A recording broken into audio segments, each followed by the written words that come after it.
All right. Now I see you see the thumbnail, 55-45, but I'm not going to talk about that right now. I'm just going to talk about the facts over feeling and the situation that Errol Spence is at right now. There's a situation, okay, with the IBF where Bruce Ennis is the #1 contender. Not the mandatory as yet. And we all know that Abu Korfanov, he just lost to CODY, which was a good fight. But he lost to CODY, so he's no longer the mandatory. But the mandatory still got to move on. So it's either CODY versus CODY versus Bruce Ennis in the IBF to become the mandatory, or the IBF could make Bruce Ennis right there and then the mandatory for Errol Spence. That's a fact. We go with that? We go with that, right? Now, it's only two places that Errol Spence can go. He could go either with the IBF or he could go with the WBC. The WBO, Virgil Ortiz is in that. Listen, when it comes to Terence Crawford, I hear a lot of people talking about Terence Crawford should be fighting Bruce Ennis too. No, he can't because it's mandatory in the WBO with Sean Porter. He just did that. So Terence Crawford and Boots not going to see each other anytime soon. That's a fact. All right. We know we have WBC Virgil Ortiz in that there too. But Virgil Ortiz, I think in that elimination, he had I think it was a tournament with him and David Avenesia, and he decided he didn't want to be in that situation. But he's still in the rankings there, right? So where is Errol Spence going? Is it lucrative? Is it lucrative? And is it still strap season? Because if you're going to fight Bruce Ennis, you're not going to make strap season. Not doing strap season, right? And if you fight Virgil Ortiz, you're not making strap season. And both of these fighters is not lucrative like Bud Crawford. Is that a fact? Come on, work with me. Is that a fact, right? Okay, now. So now, who is the only lucrative fight in the 140 division? Well, right now, Bud Crawford and another dude, Keith Thurman. But what Keith Thurman, he don't got no strap. Well, Manny Pacquiao didn't have a strap either. So like I said in one of my other videos, I said, is this strap or is this the money? Now, that's a fact, right? Now, Bud Crawford, he just fought Sean Porter. So he ain't going to be ready somewhere until April. He said he's ready right now to fight. I saw him in the video. He said he's ready to fight again right now. But most likely he'll be ready March and April. Is that a fact? That he could fight again? All right, that's a fact. Now, the WBC, Danny Garcia and Errol Spence fought already. So that mandatory is up. When did they fight? December? Well, actually, his mandatory is up on the WBC this month. His mandatory is up. So he has the WBC and the IBF. So, like I said, where can he go? People say, Thurman, what's Thurman going to do? Well, that's what I'm saying, because Errol Spence said, tag you red. You did what you did to me, I'm going to do to you. So is he going to renege on that situation? Is he going to renege on that situation? Because the way that I see it, the only lucrative fights, not talking about strap, the only lucrative fights, well, is Keith Thurman and Terence Bud Crawford that also has the WBO title. What do Bruce Ennis bring to the table? High risk, less reward. That's what it is. Okay? And the way I see it, Errol Spence did say it should be. This is the key word, should be. Because I saw an interview with him. He said it should be 60-40. And then the word was but. But I'll leave it up to Al Heyman to work out the details. You see what I'm saying? And you listen, I understand. 60-40, Bud is not going to get 50-50, all right? It should be 60-40. I understand that. It should be 60-40. But the way things are looking. Now, we could go back in the past and talk about what this person said, Errol Spence said, Bud Crawford said, 1 minute Bud saying this, 1 minute Bud saying that. We could go through all that if we want to. But we're in the future right now. We're in the present. So all those is just to give you the past. But we're not doing the past. We're doing what we got now. I see Errol Spence back against the wall. That's what I see. Okay? So now, you say, well, where do Keith Thurman fits into this? Well, hey, Crawford has options. Crawford always wanted to fight Keith Thurman. But Errol Spence is on that time with Keith Thurman about, listen, man, when that was my time and I asked for the opportunity to fight you, Keith, you didn't want to do it. So I'm showing you the same. But would he renege on that? Would he renege on that? That's the question, okay? Because there's only 2 lucrative fights, and that the 2 best fights that's lucrative that he can make money plus stay on that strap is Crawford, and the most money he can make. And people say, oh, that's not true. Well, look at Thurman. Look at Thurman and Broner. Look at Thurman and Pacquiao. Yeah, he only had 1 pay-per-view, but that Pacquiao and Thurman, that was like 500. That's 500. That's more than Terence Crawford made.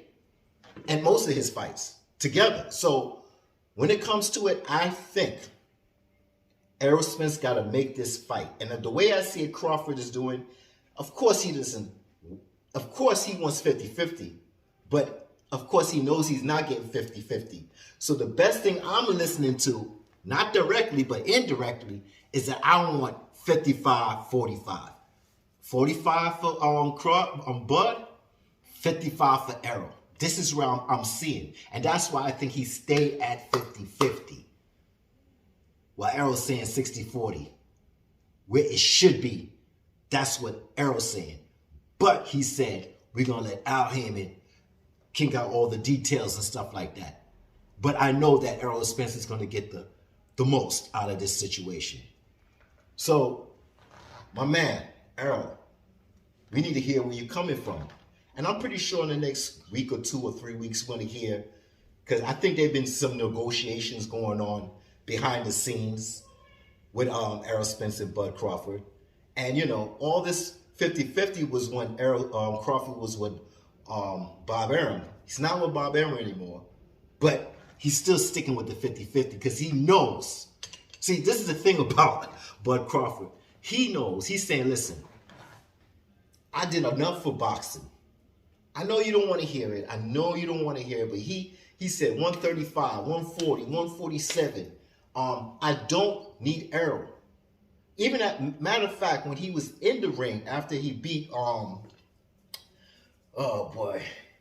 after he beat Sean Porter, if you really listen, go back, he put 154 before he put Errol Spence. And then he said Errol Spence, he said I could go up to 154. His other options is that he could fight Keith Thurman and make some money, right? But his first objective said I could go up to 154. Or if Errol gets his tail out his ass, we could get this cracking. That's a fact. That's what he said. Yes, it's a fact that Bud Crawford say one thing and do another. Sometimes he's direct, sometimes he's indirect, sometimes he say he don't want to fight, sometimes he say he wants to fight. It is what it is.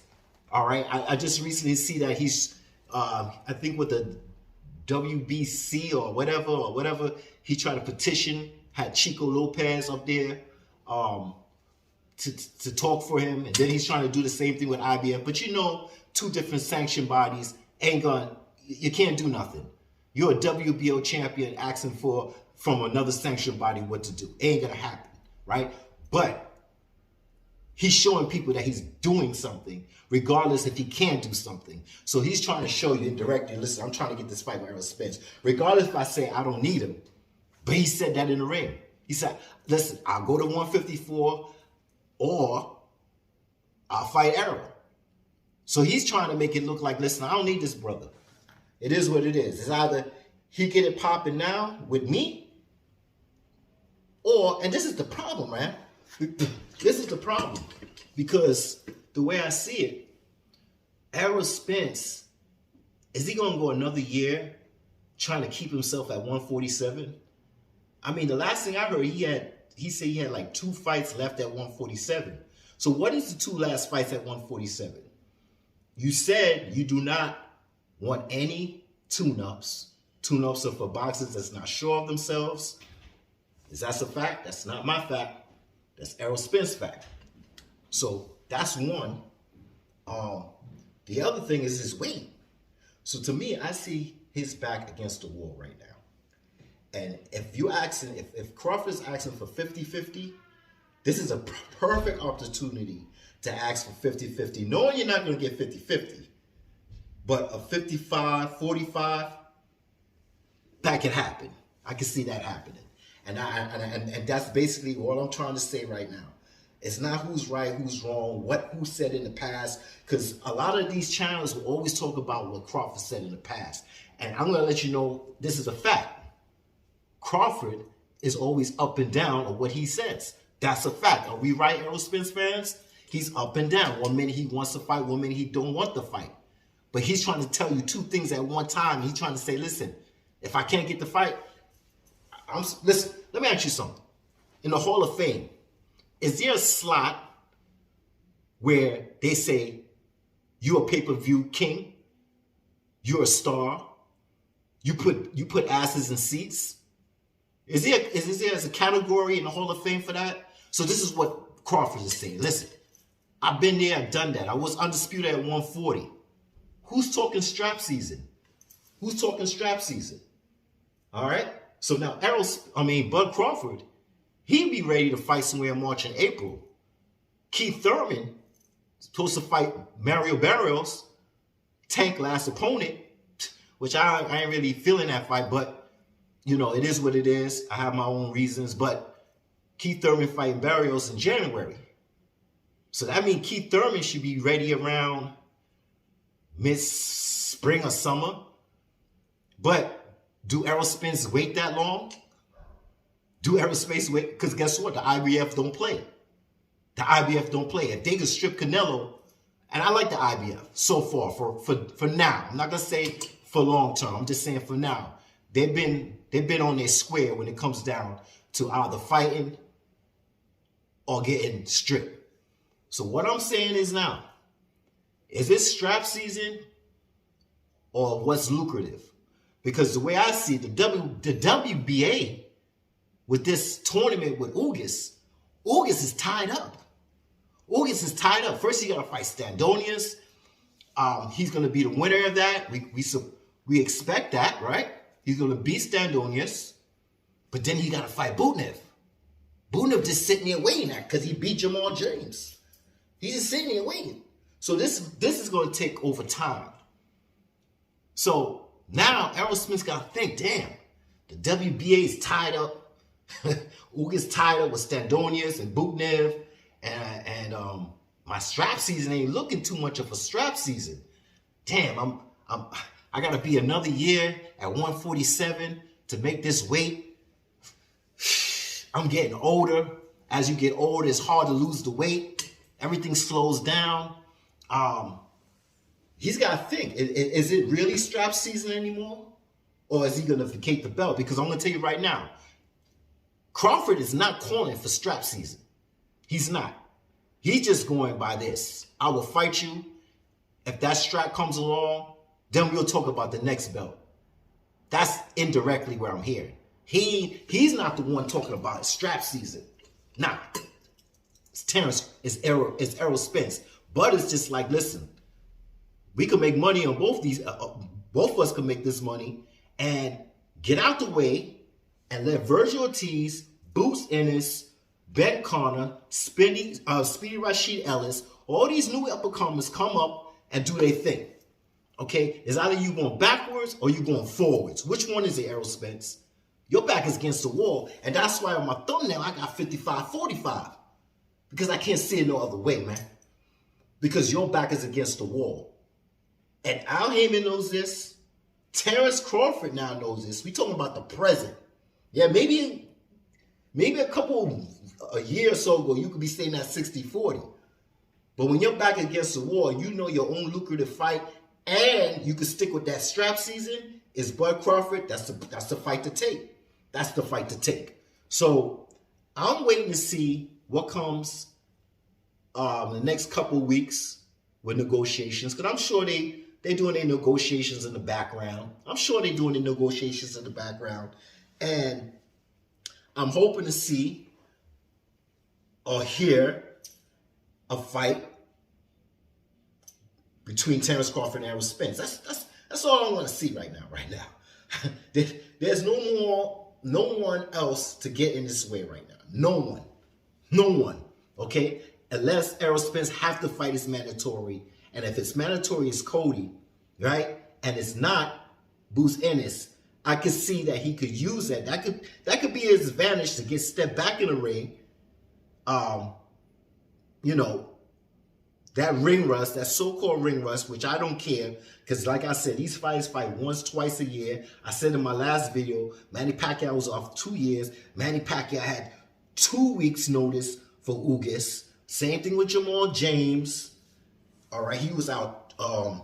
UGAS was out 2 years, 3 months, and ended up fighting Jamal James. Jamal James had a 3-day notice to fight UGAS. So all this out the ring shit, I'm not trying to hear it, man. Not trying to hear it at all. That's the way I see it. And for the eye injury, just like I said, my past videos, when he flipped that Lamborghini Ferrari and he didn't have that seatbelt on, thank God, and he was in a convertible and he flew out that convertible and it was flipping, that was life. Things happen in life. But the eye injury happened in sparring. That's it did, and I have proof of that. Look at my videos. I show you the ESPN where Spence explained what happened to himself.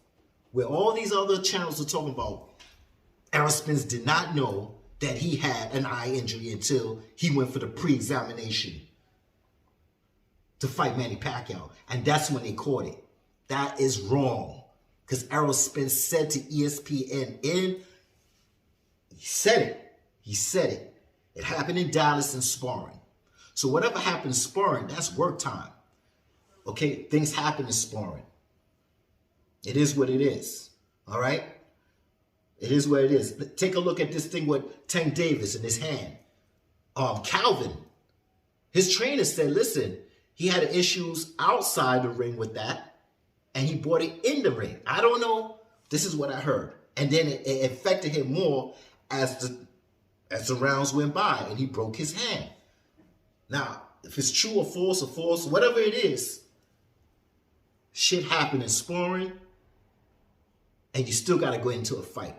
So now if the doctor cleared him and say your eye is good, a detached retina, if his eye is good and you're going into a fight with Terrence Crawford, I don't want to hear no excuses, man. I don't want to hear no excuses about, oh, it happened in the flip of the car. You know, once you get cleared to fight, he got cleared to fight Danny Garcia. He going to get cleared to fight Terrence Crawford. So that's all I got for you right now. Basically, that's it. That's all I can say. I'm just sitting here waiting to see what's going to happen. And just going to keep it simple. I'm not here to change your mind. I'm here for you to read between the lines. And the only way I can see he can get out of this, if he fights Cody, his mandatory. If IBF decides for him to be Cody be Errol Spence mandatory. But if the IBF says the #1 contender, we're going to make Bruce Ennis the mandatory regardless. Whatever happened between Cody and Abubayev or whatever this Saturday, if that doesn't matter that he won and now he's a mandatory and they just put Jaron Ennis right there, the #1 as a mandatory, not #1 contender now, but the mandatory, well, your back is against the wall. There's going to be some negotiations. And that's the way I see it. And this fight will have to happen. Because if you're going to stay on code with strap season, Terrence Crawford got that strap. If you're going to want to make that money, you want to make 500, 600 people, Terrence Crawford's the man for you. If not, then you just wait. You just wait for Keith Thurman. If it's all about money like it was with Pacquiao, and it was not a title defense fight, then you're going to have to wait. And guess what? When you wait, what the IBF going to do? They're going to have to strip you. Right? You're going to have to vacate the belt. And that will leave Bruce Ennis in line for that IBF title to fight Cody or whatever. End of discussion. Not here to change your mind, just for you to read between the lines. Feelings, no. Facts over feelings. That's all that matters. It's not what I feel, it's the facts and how it's getting laid down by the IBF and the WBC. That's it. The WBO, like I said, Terrence Crawford ain't seen no Bruce Ennis. He just had his mandatory with Sean Porter. Don't even talk about Bruce versus Crawford. No, it ain't gonna happen. Errol Spence, Crawford, let the best man win. Let's see this fight 2022. Basically. That's what we should see. And if we don't, well, let those young bloods get into it and step out the way and vacate your belt. And then you could do whatever you want. You could fight your 2 fights at 147, but you just won't be strap season. That's it. I'm out. They never explain something to y'all. Young in hand got hurt in camp. He never complained about it. He came out here and put on a hell of a show. That's the bottom line. He fought this kid with one hand. He came in the corner at the 6th round and said, my hand is hurting. And if you look at the tape, I said, man, I don't want to hear that. Fight through it. And he done it.